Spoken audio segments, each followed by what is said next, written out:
কোচবিহার উচ্চ মাধ্যমিক বিদ্যালয় বর্তমানে রাত বাড়লেই হয়ে উঠছে সমাজ বিরোধীদের আড্ডা। মূলত এমনটাই অভিযোগ স্কুলের প্রধান শিক্ষকের। কোথাও পড়ে আছে মদের বোতল, আবার কোথাও পড়ে আছে সিগারেটের খাপা। প্রতিদিন তালা বন্ধ থাকে বিদ্যালয়ের প্রধান ফটকের, কিন্তু প্রতিদিন সকালেই দেখা যায় তালা ভাঙা। কারা ঢুকছে ভেতরে, কি তাদের উদ্দেশ্য, চিন্তায় পড়েছে স্কুল কর্তৃপক্ষ।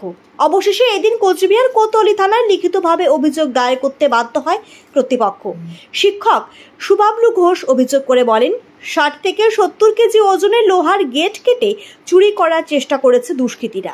আমরা এর বিরুদ্ধে প্রশাসনিক হস্তক্ষেপ দাবি করছি। অবিলম্বে বিষয়টি নিয়ে চিন্তা ভাবনা করুক প্রশাসন।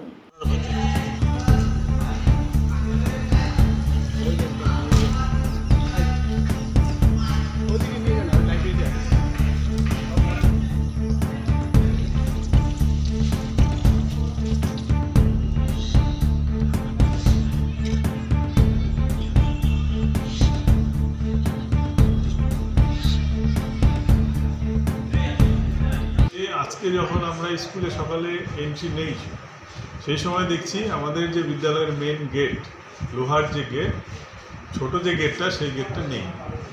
কে বা কারা সেটাকে কেটে নিয়ে গেছে না কোথাও ফেলে গেছে, সেই সম্বন্ধে আমরা কনফিউজ ছিলাম।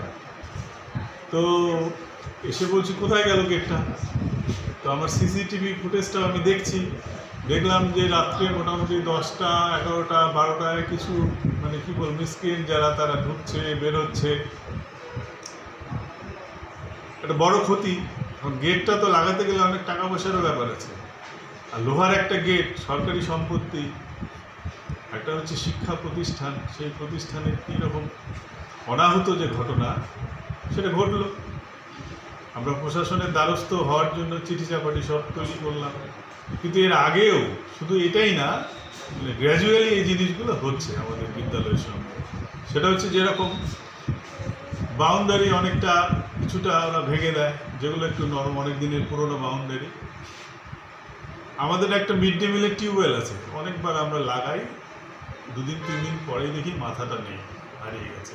বাচ্চারা যে জল খায় ট্যাপ লাইনগুলো, তার মুখগুলো ভাঙা থাকে, একটা দুটো হয়তো ঠিক থাকে, বাকি বেশিরভাগই ভেঙে দেয়। তারপর আমাদের একটা পাম্প মেশিন যেটা আছে, সেই মেশিন যেখানে প্রোটেক্টেড থাকে সেখানেও দেখি দরজা ভেঙে মেশিনটা নাই হয়ে যায়।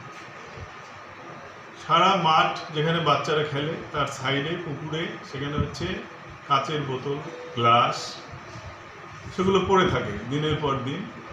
আমরা এখানে যেরকম ক্লাব আছে, লোকাল যারা গুণী ব্যক্তিবর্গ, শিক্ষানুরাগী ব্যক্তিবর্গ আছে, তাদের দ্বারস্থ হয়ে আলোচনা করি যে এটার থেকে আমাদের একটা বেরিয়ে আসতে হবে। এইভাবে তো একটা প্রতিষ্ঠানের ক্ষতি করতে পারে না, কে বা কারা, তার তো সেই রাইট নেই। তো আমরা আজকে কোচবিহার থানায় অন্যান্য এর আগেও করেছি, আজকে করেছি, লোকাল ক্লাব যারা আছে তাদের সঙ্গে একটু কথা বলেছি। এর থেকে আমরা বেরোতে চাই, কারণ এইভাবে চলতে থাকলে প্রতিষ্ঠানটার পরিবেশটাই অনেকটাই বিঘ্নিত হবে। এটা তো